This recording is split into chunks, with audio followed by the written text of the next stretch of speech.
बेलपत्राच्या झाडाची पूजा कशी करावी? तर बेलपत्राच्या झाडाची पूजा करणे हे अत्यंत पुण्यकारक मानले जाते. पूजासाठी खालील गोष्टी लक्षात ठेवाव्यात.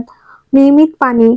बेलपत्राच्या झाडाला रोज सकाळी स्नान केल्यानंतर नियमित पाणी घालावे. चंदन आणि कुंकू. झाडाच्या खोडाला किंवा कुंडीला पांढरे चंदन किंवा कुंकू लावावे. वस्त्र अर्पण. लहान झाड असल्यास कलावा म्हणजेच शुभ दोरा किंवा मोठे झाड असल्यास कोरे वस्त्र पिवळे किंवा पांढरे अर्पण करावे. तिलक. बेलवृक्षाच्या मातीचा तिलक आपल्या कपाळावर लावावा. यामुळे महादेवांची कृपा प्राप्त होते असे मानले जाते. मंत्र जप. ओम नमः शिवाय किंवा महादेवाच्या कोणत्याही मंत्राचा जप करत पूजा करावी. बेलपत्र तोडण्याचे नियम. चतुर्थी, अष्टमी, नवमी, चतुर्दशी, संक्रांत किंवा अमावस्या या तिथींना तसेच सोमवारी बेलपत्र तोडू नये असे सांगितले जाते. बेलपत्र नेहमी उलटे करून शिवलिंगावर अर्पण करावे. म्हणजेच बेलपत्राचा गुळगुळीत भाग शिवलिंगाच्या आतील बाजूस असावा. अर्पण करताना बेलपत्र कुठेही फाटलेले नसावे. 3 पानांचे बेलपत्र महादेवाला विशेष प्रिय असते. तर जर कधी बेलपत्र उपलब्ध नसेल तर बेलपत्राचे झाड पाहूनच देवाचे स्मरण करावे. बेलपत्राचे धार्मिक महत्त्व. तर बेलपत्र हे भगवान शंकरांना अत्यंत प्रिय आहे. शिवलिंगावर बेलपत्र अर्पण केल्याने महादेव प्रसन्न होतात आणि भक्तांच्या मनोकामना पूर्ण होतात असे मानले जाते. त्रिमूर्तींचा वास. बेलपत्राचे 3 पानांमध्ये ब्रह्मा, विष्णू आणि महेश यांचा वास असतो असे मानले जाते. हे 3 पत्ते सत्व, रज आणि तम गुणांचे प्रतीक आहेत. माता पार्वतीचा संबंध. स्कंद पुराणानुसार बेल वृक्षाची उत्पत्ती माता पार्वतीच्या घामाच्या बिंदूतून झाली आहे. त्यामुळे बेलपत्र माता पार्वतीचे प्रतिबिंब मानले जाते आणि ते शिवांना अर्पण केल्याने ते प्रसन्न होतात. लक्ष्मीचा वास. बेलवृक्षात माता लक्ष्मीचा वास असतो असे मानले जाते. बेलपत्राची पूजा केल्याने घरातून दरिद्रता दूर होते आणि धनधान्याची कमतरता भासत नाही. पापनाश. बेलवृक्षाचे दर्शन घेतल्याने किंवा त्याला स्पर्श केल्याने अनेक पापांचा नाश होतो असेही मान्यता आहे. बेलपत्राचे झाड घरात लावणे आणि त्याची नियमित पूजा करणे हे धार्मिकदृष्ट्या अत्यंत शुभ मानले जाते.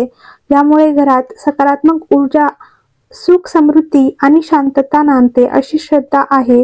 बेलपत्राचे झाड घरामध्ये कोणत्या जागेत असावे? वास्तुशास्त्रानुसार बेलपत्राचे झाड घरात लावताना काही गोष्टी लक्षात घेणे महत्त्वाचे आहे. दिशा. बेलपत्राचे झाड घराच्या उत्तर किंवा पश्चिम दिशेला लावणे शुभ मानले जाते. यामुळे घरात सकारात्मक ऊर्जा संचारते आणि महादेव प्रसन्न होतात. काही मतांनुसार घराच्या ईशान्य म्हणजेच उत्तर पूर्व दिशेला बेलपत्र लावल्यास घरात सुख समृद्धी वाढते आणि देवी लक्ष्मीचा वास राहतो. घराचे अंगण किंवा मागची बाजू. घराच्या अंगणात बेलपत्र लावणे अत्यंत शुभ मानले जाते. काही वास्तूनुसार घराच्या पाठीमागे बेलपत्र असणे अधिक शुभ असते. जर शक्य नसेल तर घराच्या पुढील बाजूला बाहेर पडताना उजव्या हाताला सुद्धा ते लावता येते. शुभ प्रभाव. घरामध्ये बेलपत्राचे झाड असल्यामुळे वाईट शक्तींचा प्रभाव पडत नाही आणि कुटुंबातील सदस्यांवर कोणाचीही वाईट नजर पडत नाही असे मानले जाते. आपल्या घरी बेलपत्राचे झाड असणे अत्यंत शुभ मानले जाते आणि त्यांचे अनेक धार्मिक, आयुर्वेदिक आणि पर्यावरणीय कारणे आहेत. बेलपत्राचे झाड आपल्या घरी का असावे याची सविस्तर माहिती दिली आहे. धार्मिक आणि आध्यात्मिक माहिती. भगवान शंकराचे प्रिय बेलपत्र हे भगवान शंकराला अत्यंत प्रिय आहे. महादेवाच्या पूजेमध्ये बेलपत्र अर्पण करणे अत्यंत पुण्यकारक मानले जाते. त्रिपत्र त्रिगुणाकार त्रिनेत्रच त्रयायुधम त्रिजन्म पापसंहार बिल्वपत्र शिवार्पम. म्हणजे 3 पानाचे बेलपत्र त्रिगुणांनी युक्त आहे, 3 नेत्र आहे, 3 आयुष्यासारखे आहे आणि 3 जन्माचे पापे नष्ट करणारे आहे असे बेलपत्र शंकरांना अर्पण करतो. लक्ष्मी प्राप्ती. अनेक धार्मिक ग्रंथानुसार बेलपत्राचे झाड घरात असणे लक्ष्मी आकर्षित करते. असे मानले जाते की बेलपत्राच्या झाडाच्या मुळाशी लक्ष्मीचा वास असतो. सकारात्मक ऊर्जा. बेलपत्राचे झाड घरात सकारात्मक ऊर्जा आणते आणि नकारात्मक ऊर्जा दूर करते असे मानले जाते. वास्तुशास्त्रानुसार शुभ. वास्तुशास्त्रानुसार बेलपत्राचे झाड योग्य दिशेला लावल्यास घरात सुख समृद्धी येते आणि अडथळे दूर होतात. आयुर्वेदिक आणि औषधी गुणधर्म. बेलपत्राचे झाड औषधी गुणधर्मांनी परिपूर्ण आहे आणि आयुर्वेदात त्याचा मोठ्या प्रमाणावर उपयोग होतो. पचन संस्थेसाठी फायदेशीर. बेलफळाचे गर पचन संस्थेसाठी अत्यंत उपयुक्त आहे. अतिसार, संग्रहणी आणि बद्धकोष्ठता यासारख्या विकारांवर हे गुणकारी आहे. बेलपत्राच्या पानांमध्ये हायपोग्लायसेमिक गुणधर्म असतात, जे रक्तातील साखरेची पातळी नियंत्रित करण्यास मदत करतात. मधुमेहाच्या रुग्णांसाठी हे फायदेशीर मानले जाते. प्रतिकारशक्ती वाढते. बेलपत्रात व्हिटॅमिन सी आणि इतर अँटीऑक्सिडंट्स भरपूर प्रमाणात असतात, जे शरीराची रोगप्रतिकारक शक्ती वाढवण्यास मदत करतात. ताप आणि सर्दीवर उपचार. बेलपत्राचा काढा ताप, सर्दी आणि खोकल्यावर आराम देतो.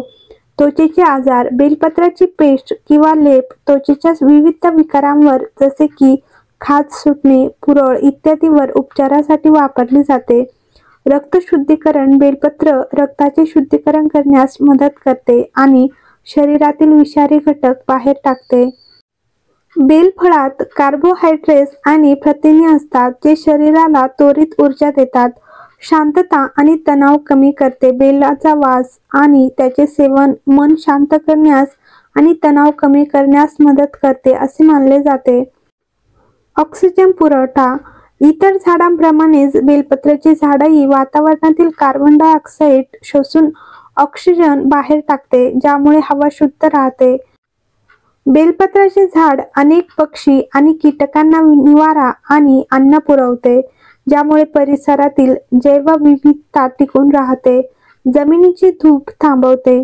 झाडाची मुळे माती धरून ठेवतात, ज्यामुळे जमिनीची धूप थांबते. तापमान नियंत्रण. झाडे परिसरातील तापमान थंड ठेवण्यास मदत करतात. सुंदरता. बेलपत्राचे झाड दिसायला सुंदर असते आणि घराच्या बागेची शोभा वाढवते. काळजी घेणे सोपे. एकदा लागवड केल्यावर बेलपत्राच्या झाडाची काळजी घेणे तुलनेने सोपे असते आणि त्याला जास्त देखभालीची आवश्यकता नसते. घरात झाड असल्यामुळे पूजेसाठी आणि औषधी उपयोगासाठी बेलपत्र सहज उपलब्ध होतात. निष्कर्ष. बेलपत्राचे झाड केवळ धार्मिक आणि आध्यात्मिकच नाही तर आयुर्वेदिक आणि पर्यावरणीय दृष्ट्याही अत्यंत महत्त्वाचे आहे.